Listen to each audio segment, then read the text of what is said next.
Blessings to all aspirants. चलिए हम लोग स्क्रीन डिवीजन कर लेते हैं। सबसे पहले हम लोग देखते हैं गैडुकोव्स फेनोमेना, है ना।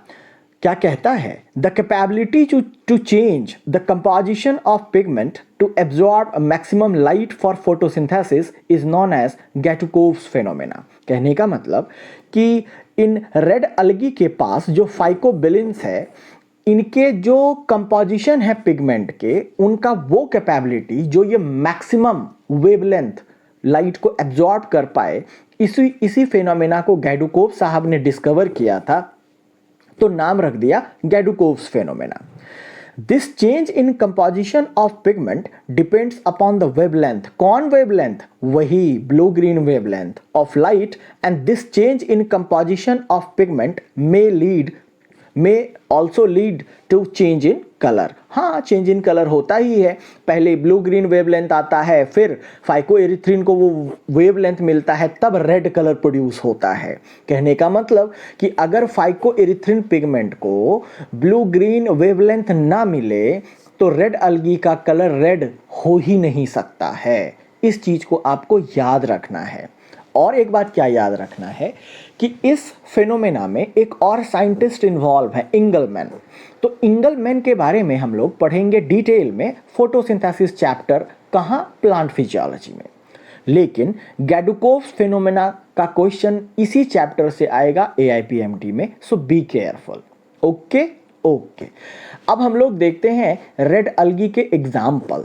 बेटे, रेड अलगी मैक्सिमम मरीन हैबिटेट में पाए जाते हैं, है ना। लेकिन एक आपने बोला था बिट्रैकोस्पर्मम, जो कि फ्रेश वाटर रेड अलगी है। आइए मिलते हैं हम लोग बिट्रैकोस्पर्मम से। ये देखिए, ये है बिट्रैकोस्पर्मम। ये रेड अलगी है, लेकिन ये एकमात्र रेड अलगी है जो मरीन हैबिटेट में नहीं, फ्रेश वाटर हैबिटेट में पाया जाता है ना। ये है बिट्रैकोस्पर्मम। चलिए देखें नेक्स्ट। अब देखिए, हम लोग सिंपल एग्जांपल ले रहे हैं जेलिडियम। ये वो जेलिडियम है बेटे जिससे हमने अगार गेट किया था, वही अगार जो लेबोरेटरी में कल्चर मीडियम को थिक करने के लिए यूज किया जाता है। ये हो गया जेलिडियम। ओके, ये है ग्रासिलेरिया। आपको पता है कि जेलिडियम और ग्रासिलेरिया दोनों के ही सेल वॉल से अगार हमें गेट होता है, और ये agar, this agar is used to thicken the culture medium in laboratory, है ना। तो जेलिडियम एंड ग्रासिलेरिया। नेक्स्ट देखते हैं। नेक्स्ट जो हमारा है, ये है ग्लायोपेल्टिस। इस ग्लायोपेल्टिस से कौन सा फाइकोकोल्वाइड मिला हमें? फुनोरी। और इस फुनोरी का यूज कहां होता है? It used as a glue और एडहेसिव। तो टोटल हमें 3 फाइकोकोल्वाइड्स मिलेंगे। एक अभी आपने अगार देखा जो ग्रासिलेरिया और जेलिडियम से मिला, एक आपने देखा फुनोरी जो कि ग्लायोपेल्टिस से मिला। अब एक और देखेंगे अभी। ये देखिए, ये है कॉन्ड्रस क्रेस्पस। इससे हमें कौन सा फाइकोकोल्वाइड मिला? कैरागेनिन। कैरागेनिन जो है, यही कैरागेनिन यूज किया जाता है फूड इंडस्ट्री में, सू इंडस्ट्री में, है ना। फूड को पैक करने में कैरागेनिन का यूज होता है। और याद रहे, ये कॉन्ड्रस एडिबल भी है। आप खाना चाहें प्लीज लेके खा लीजिए, मैं किसी को नहीं कहूंगा। भला अपने बच्चों के बारे में किसको कहूं भाई, ये बात है। चलिए देखिए बेटा, ये जो आप देख रहे हैं ये लाइमस्टोन है। नेक्स्ट देख लीजिए, ये कोरालिन है। ये कोरालिन जो है, आप देख रहे हैं ना, इसके वॉल पे कैल्शियम कार्बोनेट का डिपोजिशन दिख रहा है, आपको क्रस्टेशन दिख रहा है। जब वही झरझर के नीचे गिरता है, तब ये वाला स्ट्रक्चर बन जाता है जिसको आपने बोला लाइमस्टोन। ये कैल्शियम कार्बोनेट का डिपोजिशन है जो लाइमस्टोन का फॉर्मेशन करता है समंदर के नीचे। ओके, तो किसने किया? वो कोरालिन नामक रेड अलगी ने किया।